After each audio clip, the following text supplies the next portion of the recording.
আজি এজন ক্ৰিকেটাৰৰ কথা কম আৰু এই ক্ৰিকেটাৰজনৰ কথা কিয় ক'ব বিচাৰিছো সেয়া পিছত কম প্ৰথমতে এই টুইটটো চাই লওক এই টুইটটোত ক্ৰিকেটাৰজনে লিখিছে I got a lot of areas to improve. I am not in my best form. I would have finished the game otherwise. I got a lot of areas to perfect.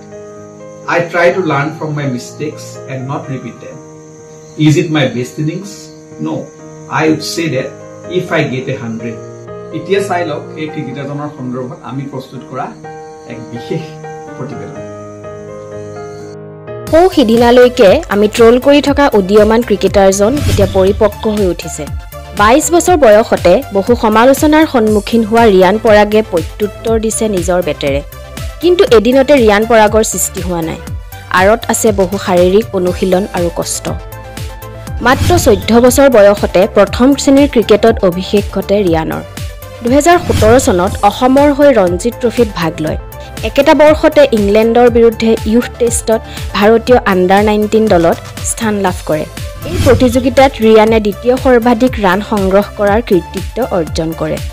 2018 চনত আণ্ডাৰ 19 ক্ৰিকেট ৱৰ্ল্ড কাপত ভাৰতীয় দলত স্থান লাভ কৰে ৰিয়ানে কিন্তু প্ৰতিযোগিতাৰ মাজতে ৰিয়ান আঘাতপ্ৰাপ্ত হয় সেই সময়তে দলটোৰ প্ৰশিক্ষক ৰাহুল দ্ৰাবিড়ে কোৱা মতে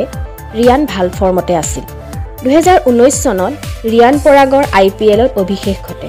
বেষ্ট প্ৰাইজ 20 লাখ টকাত ৰিয়ানক ৰাজস্থান ৰয়েলছে ক্ৰয় কৰে আৰু হিয়াই আৰম্ভণি তাৰ পাছত বহু তিতামিঠা অভিজ্ঞতা এতিয়া আহিছো মূল কথালৈ ইতিমধ্যে টুইটটো দেখিলে প্ৰতিবেদন চালে এতিয়া কিয়নো আজি ৰিয়ান পৰাগক আমি বিষয়বস্তু কৰিছো ৰিয়ান পৰাগক 2023 চন অৰ্থাৎ ইয়াৰ আগৰ IPLৰ সংস্কৰণলৈকে আমি কেৱল ট্ৰলেই কৰিলো ইমানেই বেছি ট্ৰল কৰিলো ৰিয়ান পৰাগৰ ঠাইত তেওঁৰ নাম আমি পান পৰাগ বুলি কৈ পেলালো আৰু যেতিয়া ৰিয়ান পৰাগে চলিত IPLত ভাল প্ৰদৰ্শন কৰিছে আমি তেওঁক এতিয়া ৰিয়ান পৰাগ হিচাপে নতুনকৈ চিনাকি দিছো লগতে তেওঁক আমি প্ৰশংসাৰে উপচাইছো এতিয়া ৰিয়ান পৰাগৰ কথা সোশ্যাল মিডিয়াত কেৱল প্ৰশংসা যোৱা 2 তাৰিখৰ দিনা ৰাজস্থান ৰয়েলছ আৰু সানৰাইজ হায়দৰাবাদৰ মাজত IPLৰ খেল আছিল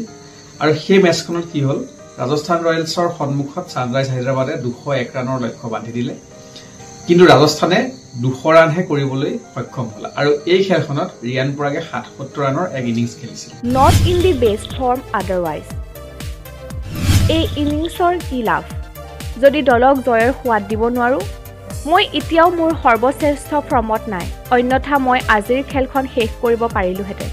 কৰি অহা ভুলৰ পৰা মই শিকি আছো এইখিনি কথাই যেন বহু কথা বুজাই দিলে 2024 বৰ্ষত ৰিয়ান পৰাগে বহুখিনি শিকিলে